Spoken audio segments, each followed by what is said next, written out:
तुझो ज़िक्र खुदाया झर झंग में पखी जिन हैवान झुंगारन था।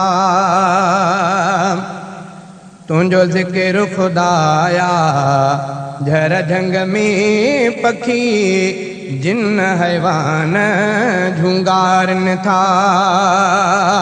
खणी नालो तुझो मिठा मालिक इंसान भी तोखे पुकारन था। खणी नालो तुझो मिठा मालिक इंसान भी तोखे पुकारन था।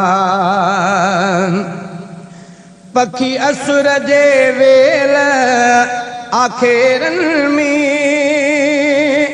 ऐं जीत मिट्टीअ जे ढेरन में। पखी असुर जे वेल आखेरन में ऐं जीत मिट्टीअ जे ढेरन में।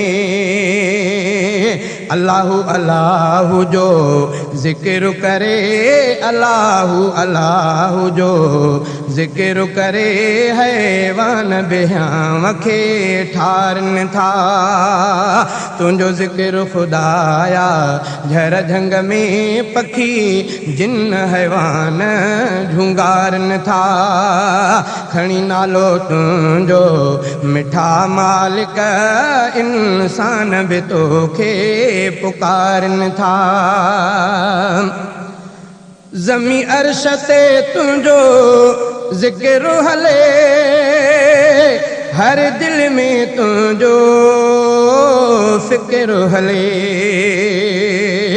ज़मी अर्श ते तुझो ज़िक्र हले, हर दिल में तुझो फ़िक्र हले। आहे हर जा तुझी तात खुदा, आहे हर जा तुझी तात खुदा। कख पन भी तोखे सारन था।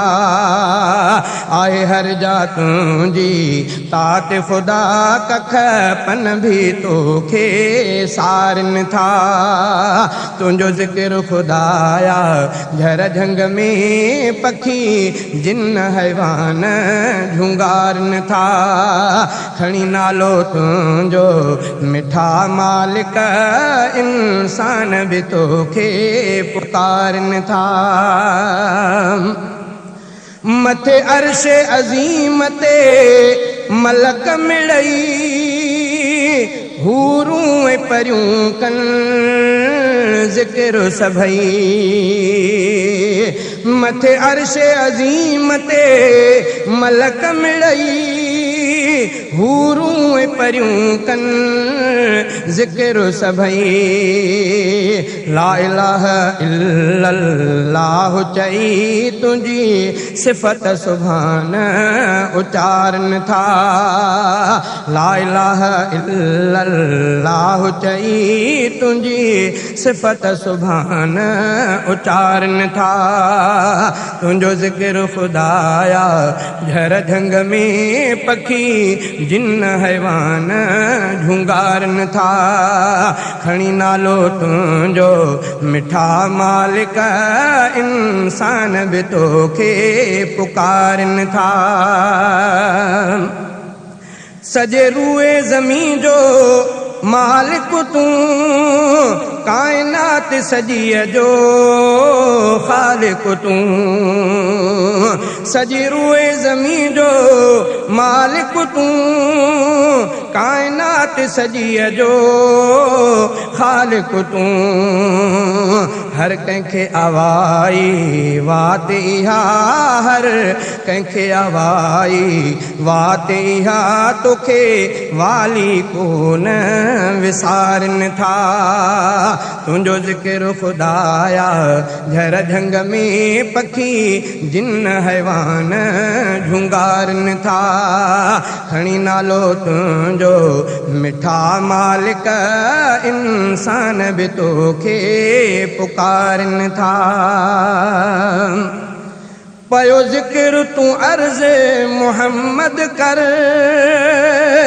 इहो विर्द वज़ीफ़ो हर हंध कर